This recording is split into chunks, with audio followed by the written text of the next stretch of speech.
સુરત શહેરમાં કાયદો અને વ્યવસ્થાની સ્થિતિ જાળવવા માટે પોલીસ કડક ખાતે કામ લઈ રહી છે, ત્યારે વરાછા વિસ્તારમાં સામાન્ય બાબતે ફૂટપાથ પર રહેતા ગરીબ પરિવારને ધમકાવવાનો વિડીયો વાયરલ થતા 2 યુવાનોને વરાછા પોલીસે ઝડપી પાડ્યા હતા.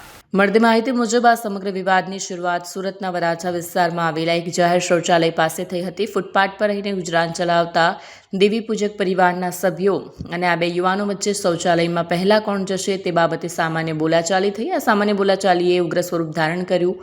મોટરસાઇકલ પર આવેલા 2 યુવાનોએ ફૂટપાથ પર રહેતા પરિવાર સાથે અભદ્ર વર્તન કર્યું. આવેશમાં આવી ગયેલા યુવાનોએ પોતાની પાસે રહેલો લાકડાનો ફટકો કાઢ્યો અને જાહેરમાં પરિવારના સભ્યોને ધમકાવવાનું શરૂ કર્યું. આ યુવાનો જાહેરમાં લાકડાનો ફટકો ઉગામીને ધમકીઓ આપી રહ્યા હતા, ત્યારે ત્યાં હાજર કોઈ જાગૃત નાગરિકે આ સમગ્ર ઘટના મોબાઈલમાં કેદ કરી. આ વિડીયો સોશિયલ મીડિયાના અલગ પ્લેટફોર્મ પર વાયરલ થયો. વિડીયોમાં જોઈ શકાતું હતું કે કેવી રીતે આ યુવાનો ગરીબ લોકો પર દાદાગીરી કરી રહ્યા હતા.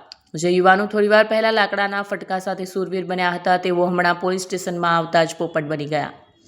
પોલીસે આ બંને આરોપીઓને ઘટના સ્થળે લઈ જઈને કાયદાનું ભાન કરાવ્યું. ગરીબોને હેરાન કરનારા તત્વોએ પોલીસની હાજરીમાં જાહેરમાં હાથ જોડીને માફી માંગી.